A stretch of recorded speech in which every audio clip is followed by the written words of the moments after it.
Hi, I'm Alistair Chapman. I'm here at IBC with Sebastian Leske to answer some of your questions about the F5 and F55 firmware updates.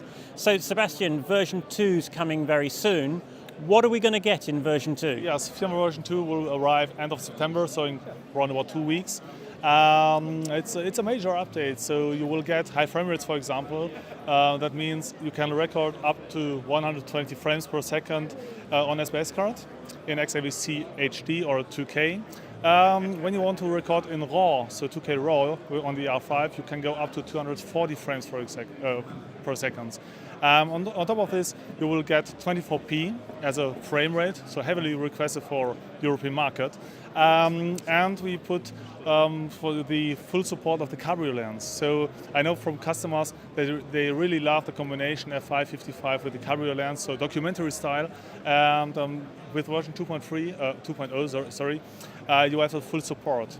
On top of this, we also put some requested features from our customers inside. So we got a lot of questions. Can you add waveform monitor or vector scope? Yes, we can. It's in. So end of September, turn it on and you will see it. You can use it. Also, you will get direct access to the audio control. You can directly push the audio button on the left side of the side panel and you have audio access directly. And version 3 is coming further down the road. I believe there's some new stuff coming in version 3 as well. Yes, so version 3 is a kind of after Christmas present, so at the end of this year. And we'll bring, for example, 180 frames per second so on SBS cards, XAVC, and it's also for F5 and 55. So the original plan was to have F55 up to 180 and F5 up to 120. The good thing is we now changed our mind and said, okay, it doesn't matter F5 or F55, you can go up to 180 frames on SBS card. So even you can shoot up to 180 frames. A new feature, also a request from our customers, is to use a 2K crop for super 60mm lenses. So we know there is a lot of glass on the shelves and they want to use it also for the documentary usage, for example.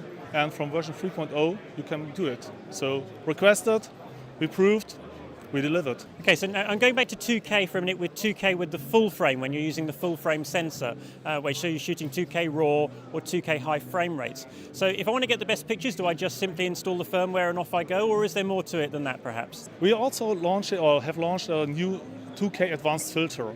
So put this on and then you get the best picture quality. You will never have any more real aliasing. So, but even you can use this without shooting high frame rates. So you can use it even if you're shooting 4K or normal speed, because sometimes the customers are saying, oh, the F5 and 55 are a little bit too high resolution for me, and then you can use this to get a more organic picture, to say so, yeah. So as well as firmware and everything else, you also now have a B4 adapter for the cameras, the FZLA B1 and B2, is that right? Yes, correct. We developed an adapter which sits directly on the original F555 mount, so you have to take off the PL mount, then put the B4 mount on, and we have developed two different mounts. So the one is just the mount with a 12 pin, so you have direct access to the zoom, for example, and the second one has an ND filter and a CC filter inside as well. So if I want to see some examples of the high speed of the 240 frames or 120 frame per second footage, is there any I can see anywhere? Yes, we produced a video with the beta firmware we are showing at IBC here, and it was shot with from Steve Laws. It's shot with 240 frames RAW, it's 16-bit, and it's called Earth, Air, Fire, Water. And you can watch it at Vimeo, or you can go to our ProSony.eu webpage and watch it there. Sebastian Leske, thank you very much. No problem. You're welcome, Alistair.